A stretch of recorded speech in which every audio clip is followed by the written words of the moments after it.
Welcome back to Mind Over Mana. Today is the very first episode of 5 cards under $5. These are cards that I think would be worth collecting, adding to your binder, adding to whatever it is that you call your collection, and I'll explain why as we go through. Up first is Vampire Bats. Why Vampire Bats? Well, this card is old, obviously. It's from Legends, which was printed in 1994. But this card is starting to show up a bit more in old school and 93-94 decks. It shows up in mono black builds, and it shows up a little bit in black red, mid-range, or what you might call disco troll decks as a 2 or a 4 of. It's a 1-mana flyer. It's got a little bit of a black fire breathing sort of built into it. I think the art is classic Magic, but at 424,000 copies, which I know sounds like a lot, it makes a playset of these. I know that's cheating a little bit with our numbers, but it makes a playset of these as rare as a rare from Revised. So there's not a whole lot to go around. And at 50 cents a card or so, people are far more likely, I think, to just go ahead and grab a playset or a few of these if they see them, whereas they may be less likely to sort of grab a single copy of a random Revised rare. So I do think that this is a really interesting classic Magic card to add to your collection. If you haven't ever really dabbled in buying older format cards, particularly Four Horsemen or Alpha Beta Unlimited, this might be a nice opportunity to just start dipping your toe in at a really low cost point. Do I see this card spiking in value or becoming far more valuable over time? No, it's a Legends common. These cards are only going to become harder to find and more rare. The fact that this has been printed a ton, though, does mean that it's probably not going to skyrocket in price, really ever. I think, never say never, but that's a safe bet or a safe assumption from me. But what's more interesting and neat about this card is that it's just old, it's classic, it's used in decks, it's beautiful, and I think it'd be really at home in anybody's collection. Up next is a personal favorite of mine, Dragon Arch from Apocalypse. This card is not necessarily used in many formats outside of Commander, although with the adoption of pre-modern going on, I wouldn't be surprised if this card started showing up in that format. There are definitely fast ways to play that format, but there are definitely more casual and fun ways to play it as well. But where we primarily see this card is in Commander, of course, in Dragon builds like the Dragon, Tiamat, Scion of Dragon. It's going to show up in there, I think, really based on flavor more than anything else. You'd think that a card that simply taps to put a creature from your hand into play would see a bit more use, but it's essentially 7 mana on the first turn to drop a card into play. I just love this card anyway. I think that anything from the Bronze Era of Magic, as you can find out by watching this channel, just really tugs at my heartstrings. So this card is a card I personally own. I have a couple of them from way back in the day. And at just a little bit over $5, I just think this is a really cool piece to add to your collection. It's flavorful, it screams classic Magic. It's got a really generic name too, like Dragon Arch. That's like saying sharp sword or heavy stone to me. I mean, those kind of just elemental, fundamental titles that were used way back in the day, thinking, hey, we're never going to need to use the term Dragon Arch again. Hello, Khans of Tarkir, Dragons of Tarkir. Maybe would have been nice to save some design space for that, but what I think is also really fascinating about this card is that it's only ever been printed one time.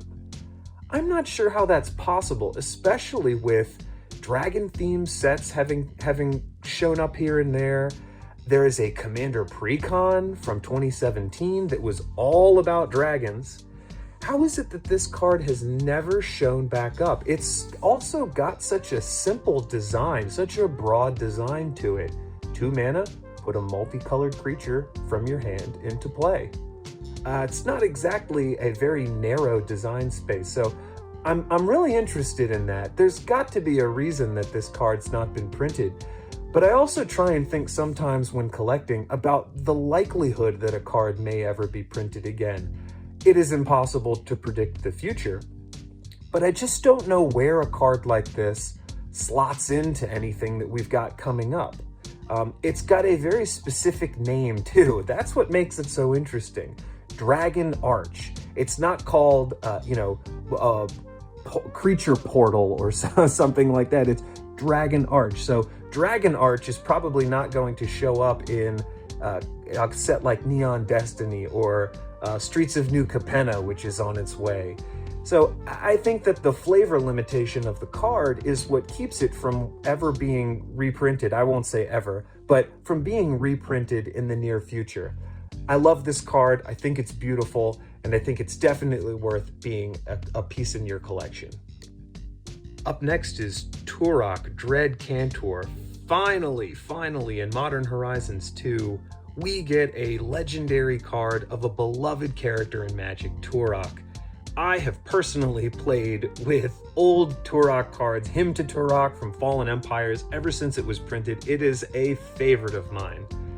There are some classic black decks that would just pummel you with that card. Oh, nasty.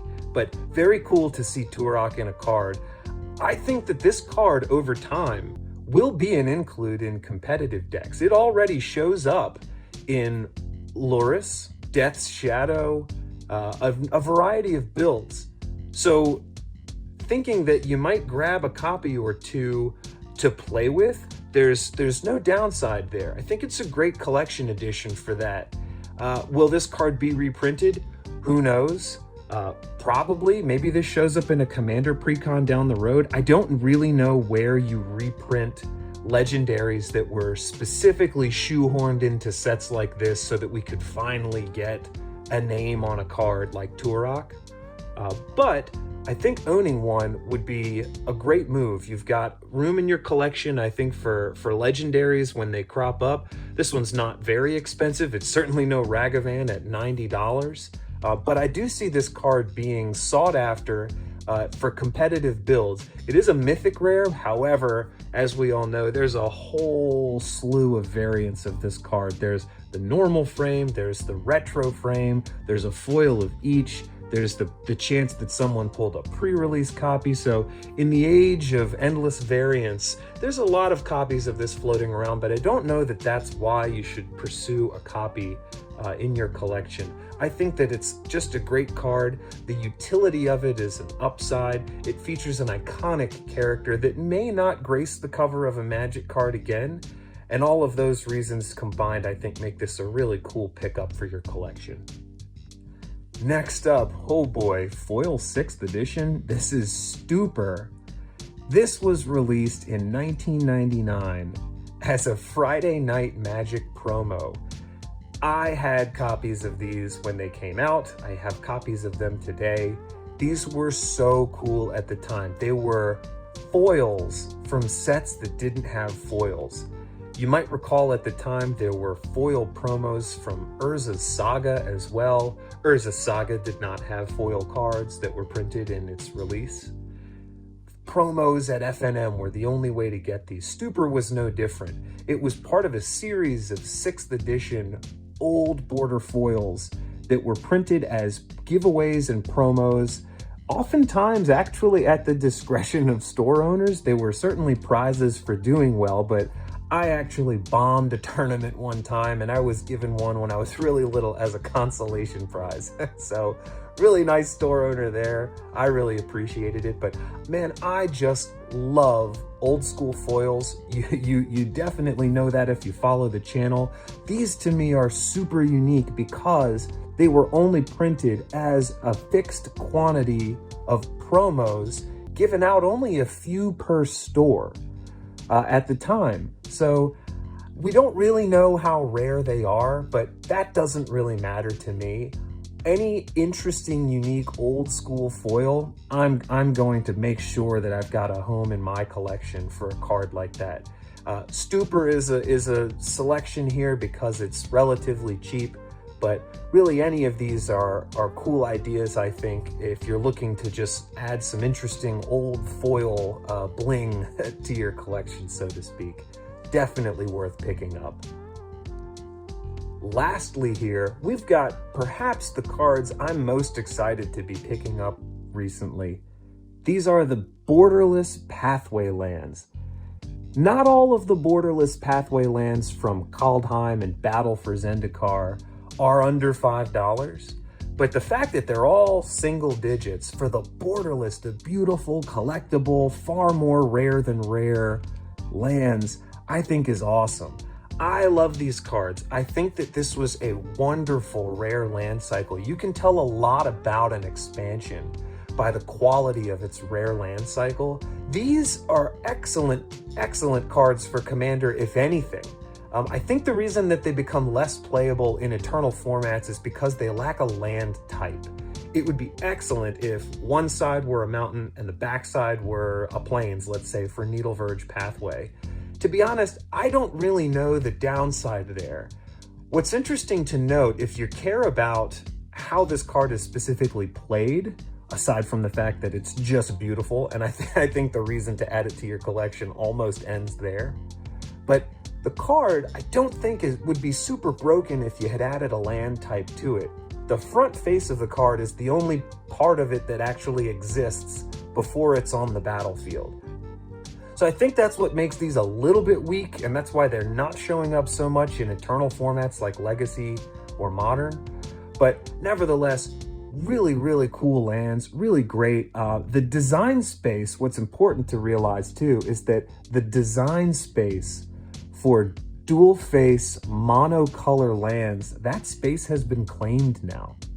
NEEDLEVERGE Pathway is an example of a red, white, modal dual face card with a color on each side that's been claimed. To duplicate this as a rare down the road, I think would be a little silly. I don't know that we've seen that a ton. So I don't know that they're really going to remake a modal dual face, one color on one side, one color on the back side land cycle. And we've got all 10 combinations now between Kaldheim and Battle for Zendikar. So I don't actually see these. This is kind of maybe surprising to realize, but I don't actually see these being reprinted in another set. The flavor of them is also pretty specific. These pathways in Kaldheim sort of tied into the lore of the land and the different realms. And then the pathways in Zendikar were very much a part of the geography and makeup of a place like Zendikar. You could shoehorn these into another set, I'm sure, and justify. I mean, pathway is a pretty generic term, but I just don't see these having a functional equivalent reprint at the very least, let alone a reprint of themselves, really anytime soon. That doesn't mean there aren't a ton of copies of these cards out there, but I just love them. For a few bucks, you could at least grab, the 4 that are under $5 now. Really anything that's got the black and blue in it is, of course, worth more, big surprise. But I've got a few of these, and if I open some more, I'm definitely hanging on to them. But man, what a gorgeous card. What a nice piece of collectability that was built into the game. Really great job. I sincerely hope we see more of these, but I'd be lying if I said I wasn't grabbing a couple more just to fill out some pages in my binder, because man, these are gorgeous. And there you have it, the very first episode of 5 cards under $5. Thank you so much for watching. Let us know what you think in the comments below. Like, comment, and subscribe if you'd like to follow along for more videos like this and thoughts on collecting and Magic in general.